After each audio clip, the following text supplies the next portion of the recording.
Kita ini hanya manusia biasa. Allah Maha Kuasa. Kita tak ada kuasa, tuan-tuan dan puan. Kita tak ada kuasa, tuan muridku sekalian. Kita hanya hamba yang lemah.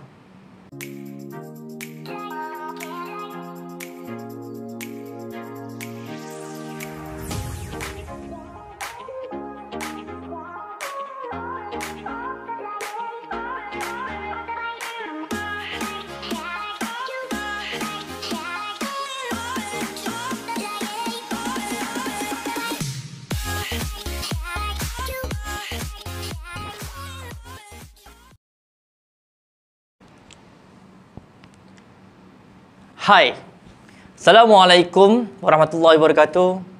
Selamat datang ke Aja Share Channel. Pada yang baru sahaja menjengah channel ini, jangan lupa subscribe, like dan share supaya semua mendapat manfaat daripada segala info-info dan tutorial-tutorial daripada channel ini. Okey, baik. Hari ini saya akan ajar tajuk PDPR Sekolah Agama Kerajaan Negeri Johor bagi mata pelajaran Tauhid darjah 6. Bab yang pertama iaitu Al-Uluhiyah. Apa itu Al-Uluhiyah? Okey, Al-Uluhiyah ni kalau secara umumnya kalau kita tahu Al-Uluhiyah ini adalah maksudnya ketuhanan. Okey, dewasa ini kalau kita tengoklah, kalau kita bercerita tentang ketuhanan atau ketuhanan Allah, atau keesaan Allah, atau keagungan Allah, atau ketertinggian Allah, kita melihat sekarang banyak isu-isu, banyaknya fahaman-fahaman, banyaknya dakyah-dakyah yang mengganggu umat Islam kita. Okay? Bermacam-macam fahaman-fahaman baru yang kadang-kadang masyarakat melihat ini sebagai satu apa ni? Apa kecelaruan yang berlaku ini? Sebab itu kenapa kita, orang Islam yang bergelar mukallaf ini, wajib bagi kita untuk mencari, mendalami, menghidupkan syiar Islam. Yang pertama, kita pergi pada pengertian Al-Uluhiyah. Al-Uluhiyah pada bahasa bererti ketuhanan. Ketuhanan maknanya ketertinggian Allah. Ketuhanan siapa Tuhan kita? Allah SWT. Maknanya ketuhanan kita menyembah pada yang satu, bukan dua, bukan tiga, bukan empat, tapi satu, iaitu Allah Subhanahu Wa Taala. Itu ketertinggian Tuhan kita. Makna daripada syarak ialah maha kaya Allah daripada tiap-tiap yang lain dan berkehendak tiap-tiap yang lain kepadanya semata-mata. Itu ketuhanan Allah. Okey, maknanya kerana Allah ini maha kaya.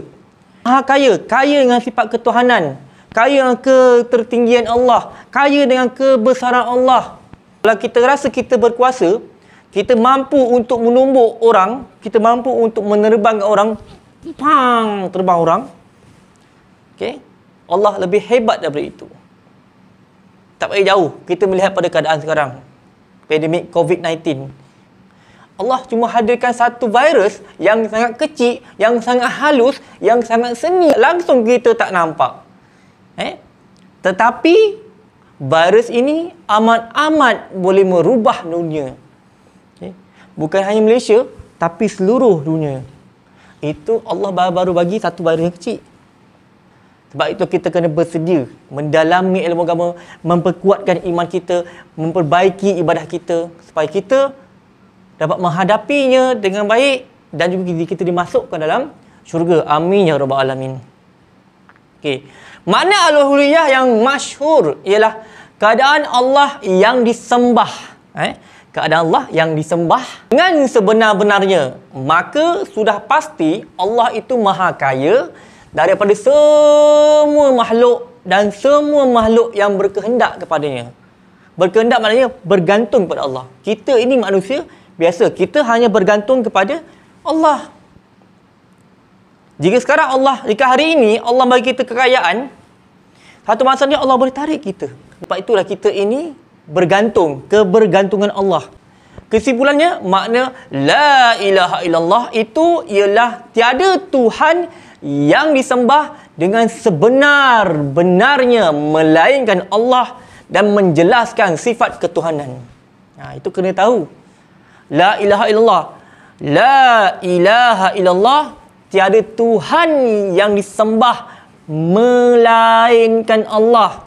Tak ada Tuhan busut, tak ada Tuhan langit, tak ada kerajaan langit, tak ada Tuhan matahari, tak ada. Hanya Allah sahaja. Sebab tu saya tekan kat sini. Kita ini hanya manusia biasa. Allah Maha Kuasa. Kita tak ada kuasa, tuan-tuan dan puan. Kita tak ada kuasa, tuan muridku sekalian. Kita hanya hamba yang lemah. Okey, baik. Seterusnya kita pergi kepada bahagian al-uluhiyah, bahagian ketuhanan. Al-uluhiyah yang terkandung dalam kalimah tauhid terbahagi kepada dua bahagian. Okey. Yang pertama, istina'ullahi an kulli ma siwah. Okey, maksudnya maha kaya Allah daripada tiap-tiap yang lain. Tidak berkehendak kepada yang lain. Maksud kat sini, Allah itu tidak berkehendak. Tidak berkehendak kepada lain. Allah tidak bergantung kepada yang lain. Kita yang bergantung kepada Allah. Sebagai contoh, kita masih muda. Umur di layanan lebih kurang dalam 12-13 tahun untuk seorang agama. Okey. Kita bergantung pada apa? Kita bergantung pada ibu dan ayah kita. Manusia. Manusia insan yang lemah. Aku insan yang lemah. Tu manusia. Kita bergantung kepada ibu bapa. Itu sifat manusia. Kita bergantung kepada Allah. Rezeki kita, jodoh kita, kematian kita, semua bergantung kepada Allah. Semua dah tertulis. Semua Allah dah tentukan. Kepada kita lah bagaimana kita menikmati hidup ini dengan amal kebaikan, bagaimana kita mengharungi hidup ini dengan segala amal ibadah kita. Okey, yang kedua, iftiqaru ilaihi kulli ma siwah. Artinya, berkehendak kepadanya, yakni Allah, oleh tiap-tiap yang lain. Maksud sekarang ni, semua makhluk, baik manusia, baik malaikat, baik syaitan, pokok, tumbuh-tumbuhan, haiwan sekalipun, semua bergantung kepada Allah. Kita nak berkehendakkan sesuatu, kita kena minta pada Allah. Minta pada Allah, ya Allah, ya Tuhanku, Engkau bantulah hamba ini, ya Allah. Perbanyakkanlah rezekiku, ya Allah. Ampunkanlah kedua ibu bapa kami, ya Allah. Ampunkanlah kedua ibu bapaku, ya Allah. Ya Allah, Tuhanku, Kau kurniakan aku zuriat yang soleh dan soleha. Tempatkan aku dalam syurga-Mu. Itu. Sebab apa? Kita manusia. Kita manusia. Manusia ini berkehendak kepada Allah. Kita minta pada Allah. Pasal itulah iftiqarul ilahi kullu ma siwa ini, maknanya semua kita ini, makhluk ini berkehendak kepada Tuhan kita, iaitu Allah Subhanahu Wa Taala. Segala makna aqaidul iman terkandung dalam makna kalimah suci la ilaha illallah, kerana maknanya ialah tiada Tuhan yang berhak disembah dengan sebenar-benarnya melainkan Allah. Terdapat dua bahagian al-uluhiyah. Yang pertama, dua bahagian al-uluhiyah. Yang pertama, istighna'ullahi an kulli ma siwah, yang mewajibkan bahagian 11 sifat Allah ini. Yang kedua, iftiqaru ilahi kullu ma siwah, yang mewajibkan bahagian 9 sifat Allah. Oleh itu, kalimah la ilaha illallah menepati kalimah syahadah yang pertama, iaitu asyhadu alla. Asyhadu tu maknanya aku bersaksi. Allah, tiada Tuhan, ilaha illallah, yang disembah melainkan Allah. Itu yang itikat kita. Itu yang kita kena pegang. Seterusnya, mari kita huraikan sifat-sifat yang terkandung dalam istighna'ullah an kulli ma siwah. Kita huraikan apa yang kita boleh huraikan. Okey, yang pertama, al-wujud, al-qidam, al-baqa', mukhalafatuhu lil hawadis. Kelima, qiyamuhu binafsih. 6, as-sama'. Yang ketujuh, al-basar. Yang ke-8, al-kalam, kaunuhu sami'an, kaunuhu basiran, kaunuhu mutakalliman. Ini anak-anak murid darjah 6, saya minta tolong hafal sebab ini benda yang sangat penting. Kerana insya-Allah ia akan masuk dalam peperiksaan. Jika Allah tidak bersifat dengan 11 sifat di atas, nescaya Allah tidak terkaya daripada yang lain.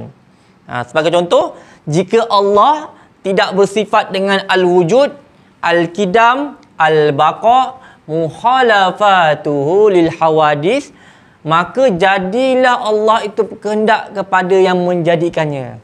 Siapa jadikan kita? Allah. Siapa jadikan manusia? Allah. Siapa jadikan haiwan? Allah. Siapa jadikan makhluk? Allah. Allah yang mencipta.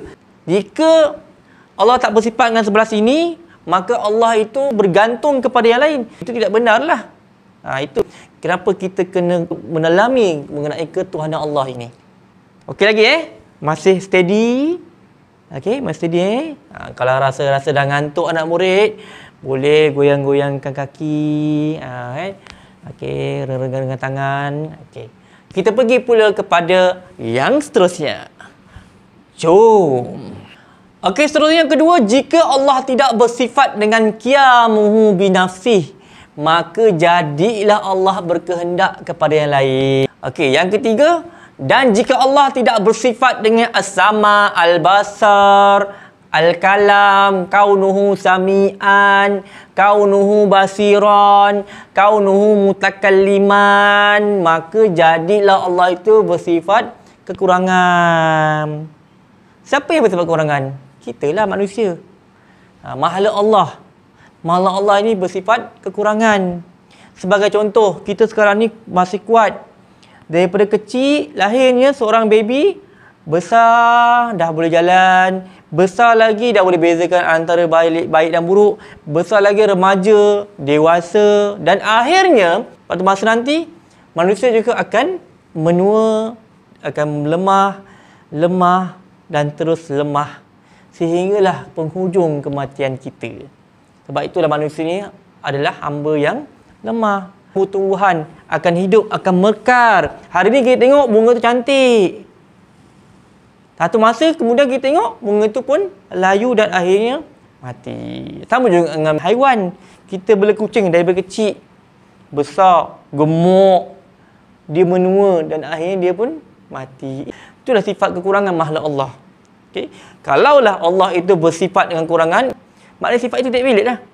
Okey, seterusnya kita pergi pada setiap makhluk tidak memberi bekas, iaitu kesan kepada kuasanya. Okey, jika makhluk memberi kesan kepada kuasanya, nescaya Allah tidak bersifat maha kaya, kerana Allah pada ketika itu berkehendak kepada yang mengadakan sesuatu dengan wasitah, perantara. Hanya Allah maha kuasa memberi kesan, kerana Allah itu maha kaya daripada tiap sesuatu. Semua itu kesan baik dan buruk itu datang daripada Allah. Okey? Apa yang baik datang daripada Allah. Yang buruk juga datang daripada Allah. Tapi adalah kelemahan kita sendiri. Kita yang lemah. Kenapa boleh berlaku macam itu? Sebab kita lemah, kita tidak mampu untuk menjalankan tanggungjawab kita sebagai khalifah di muka bumi ini. Sebab apa itu kita kena mendalami ilmu agama, kita kena perbanyakkan ilmu agama, kita kena memperkuatkan akidah kita yang semakin lama semakin goyah ni. Oleh itu, sifat yang termasuk dalam istighnaullah an kulli ma siwah adalah sebanyak 14 sifat dan lawannya 14 sifat juga. Maka semuanya berjumlah 28 sifat. Okey. Terusnya kita akan pergi kepada sifat-sifat yang terkandung dalam iftiqaru ilahi kullu ma siwah. Tadi yang pertama kita belajar mengenai istinaullahi an kulli ma siwah. Yang kedua ni kita belajar iftiqarul ilahi kullu ma siwah. Okey. Sebanyak 9 sifat yang terkandung dalam iftiqarun ilahi kulli ma siwah, iaitu al-wahdaniyah, kudrah, iradah, ilmu, hayat, kaunuhu qadiran, kaunuhu muridan, kaunuhu aliman, kaunuhu hayyan. Itu yang terkandung dalam 9 sifat-sifat ini. Jika Allah tidak bersifat dengan 9 sifat di atas, nescaya tidak berkehendak tiap-tiap yang lain kepada Allah. Maka tidak wujud makhluk kerana Allah lemah. daripada menjadikannya. Keesaan Allah, Allah tu maha kuasa, Allah tu maha kuat, Allah yang mencipta kita. Macam mana saya tajuk sebelum ni saya cerita, bagaimana seorang manusia dijadikan daripada tanah. Bayangkan kita yang datang daripada tanah, macam mana logik Allah boleh cipta kita dengan sehebat-hebat manusia ini. Allah cipta kita daripada tanah, tapi boleh jadi daging, boleh jadi kuku, boleh jadi rambut. Macam berlaku, itulah kuasa Allah. Jika Allah ini tidak tergolong dalam 9 perkara ini, maka Allah itu dikategorikan sebagai lemah lah.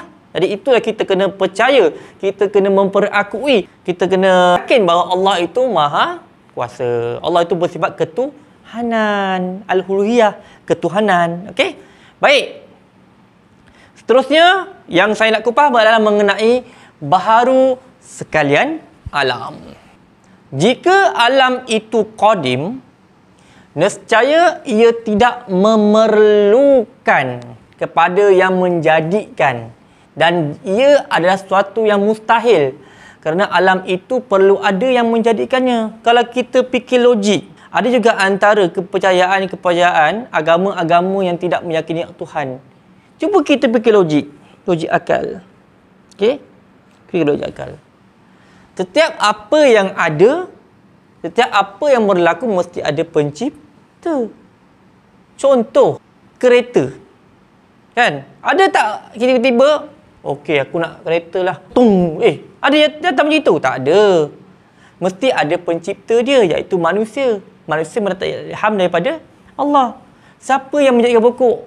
Mesti ada pencipta dia. Mana ada pokok yang tiba hidup sendiri? Semua itu adalah kuasa dia. Ada kuasa yang menghidupkannya. Itu kuasa Allah Subhanahu Wa Taala. Terusnya kita kupas pula, setiap makhluk tidak memberi kesan dengan perbuatannya. Okey, jika makhluk memberi kesan dengan perbuatannya, nescaya makhluk itu tidak berkehendak kepada Allah Taala. Okey, kalau kita lihat, kalaulah kita ini buat jahat, okey, memberi kesan pada kuasa Allah, maka kita tak payah bergantung pada Allah lah. Sebab apa kita kena bergantung pada Allah? Kita dah buat jahat, kita ingin mentaubat, kita minta pada siapa? Allah Subhanahu Wa Taala. Kerana Dia yang Maha Pengampun. Maka ini adalah mustahil kerana Allah yang berkuasa dan memberi kesan dengan perbuatannya. Kalau kita buat benda tu baik, maka Allah bagi kesan yang baik. Kita bagi makanan dekat orang. Okey, Kak Joya, ni ada makanan yang saya bagi. Kita akan dapat imbalan pahala. Siapa yang bagi pahala? Allah. Kesannya apa? Kita disukai orang. Baiknya budak ikhwan, ya Allah, bagusnya. Hari-hari bagi makanan. Hari-hari tolong orang. Hari-hari buat kebaikan. Itu kesan yang sangat baik. Cuba kita contohkan, kita buat benda yang buruk. Kan? Pagi, petang, siang, malam marah orang. Pagi, petang, siang, malam kutuk orang. Ikhwan ni mulut jahat. Suka sangat menyakiti orang. Geramnya. Aku picit-picit dengan orang ni. Contohnya, itu antara kesan-kesan. Kalau kita buat baik, kesannya baik. Siapa bagi kesan baik? Allah Subhanahu Wa Taala. Semua dengan izin Allah. Setiap apa cabaran, setiap dugaan datang daripada Allah. Oleh yang demikian, nyatalah sifat yang termasuk dalam iftiqarun ilahi, kullu siwah adalah 11 sifat. Dan lawannya 11 sifat juga. Maka semuanya berjumlah 22 sifat. Benda ini murid kena banyak membaca. Sebab apa? Kalau kita ingat tauhid yang 2, inilah kesinambungan sifat wajib bagi Allah itu, iaitu sifat-sifat al-uluhiyah, ketuhanan Allah. Hanyalah huraian yang lebih dalam. Tapi basicnya murid-murid kena buka balik kitab itu, baca balik pengertian-pengertian al-wujud apa, al-qidam apa dan sebagainya. Kita pergi kepada 4 iktikad dan kepercayaan yang memberi kesan. Okay, dalam perkara iktikad memberi kesan itu ada pelbagai fahaman dan iktikad. Maka di sini dinyatakan 4 iktikad dan kepercayaan. Yang pertama, iktikad ka'aniyat, memberi kesan, yakni berkuasa dengan tabiat zatnya, seperti beriktikad bahawa pisau berkuasa memutuskan atau api berkuasa menghanguskan.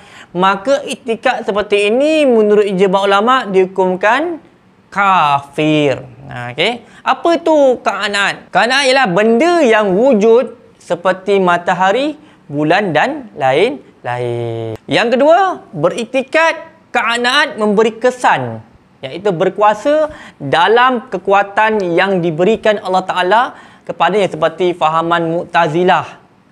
Okey, yang beriktikad manusia menjadikan perbuatan sendiri dengan kudrah yang diberikan Allah padanya, maka hukumnya adalah fasik lagi bid'ah. Apa itu fahaman Mu'tazilah? Fahaman Mu'tazilah ni maksudnya kumpulan yang dinisbahkan kepada Wasil bin Ata' yang terkenal dengan prinsip mendahulukan akal berbanding fahaman ini iaitu Mu'tazilah, yang mana fikir akal. Okey, yang ketiga, beriktikad sesuatu tidak memberi kesan dengan tabiat dan tidak memberikan bekas kepada dengan kekuatan. Maka yang memberi bekas ialah Allah. Tetapi diiktikadkan setiap sebab beradat akan menghasilkan musabab, kesan pada akal, seperti beriktikad apabila makan mesti kenyang. Makan mesti kenyang.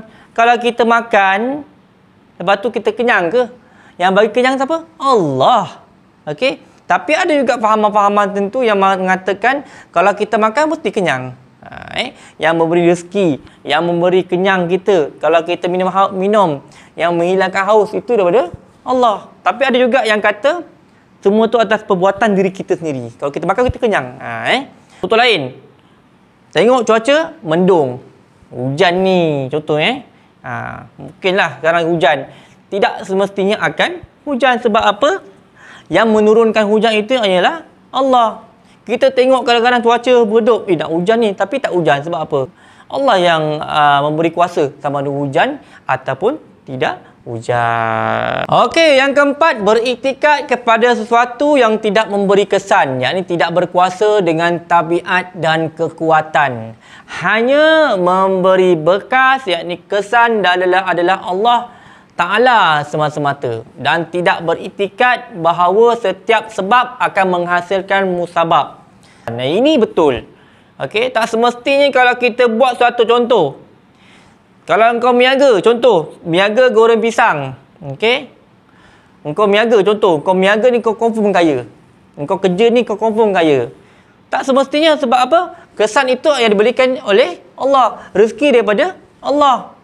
Engkau kerja goreng pisang, kau jual miaga macam gini, engkau takkan kaya. Siapa kata? Awak Tuhan ke? Bukan kan? Siapa yang memberi kuasa?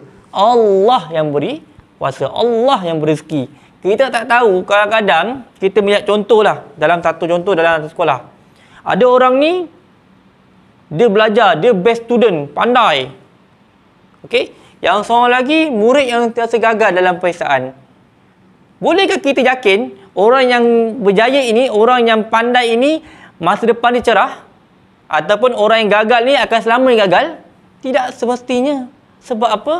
Yang memberi kesan, yang memberi musabab, yang memberi rezeki itu datang daripada Allah. Iktikad inilah yang betul dan benar. Iktikad ini namakan iktikad ahli sunnah wal jamaah. Sebagaimana mujizat ini berlaku pada Nabi Ibrahim AS yang dimasukkan ke dalam api tetapi tidak menghanguskannya. Kisah Nabi. Kita runkai sikit kisah Nabi Ibrahim. Macam mana Nabi dicampakkan dalam api. Kalau fikir logik, pernah tak kena api? Macam mana kena api? Kena tangan, melecur tangan kan? Ataupun kena dekat badan, boleh hitam kan, boleh melecur. Itu kalau ikut hukum adat. Tetapi Allah ini maha kuasa. Kalau kita lihat pada kisah Nabi Ibrahim dicampak ke dalam api. Kalau ikut logik, mati tak Nabi Ibrahim? Dia akan mati. Tetapi dengan kuasa Allah Subhanahu Wa Taala, api itu tidak mampu untuk menghanguskan Nabi Ibrahim. Sebab apa? Semua itu dengan kuasa Allah. Itu sahaja yang saya sampaikan hari ini. Jika ada persoalan, boleh berhubung dengan guru-guru anda.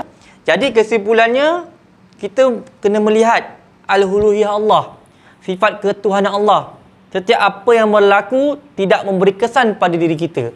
Sebagai contoh, kalau kita ini orang yang bijak, orang yang berjaya dalam pelajaran contohnya, tidak semestinya itu akan memberi pekerjaan yang baik pada dia. Itu bergantung kepada rezeki Allah taala. Okey. Baik, itu saja kali ini. Jangan lupa subscribe, like dan share kepada semua sahabat-sahabat supaya ia dapat mendatangkan manfaat pada diri kita. Dan jangan lupa tekan butang loceng supaya semua akan terus dapat mengikuti segala info-info, ilmu-ilmu agama dan juga tutorial-tutorial menarik dalam channel ini. Sekian.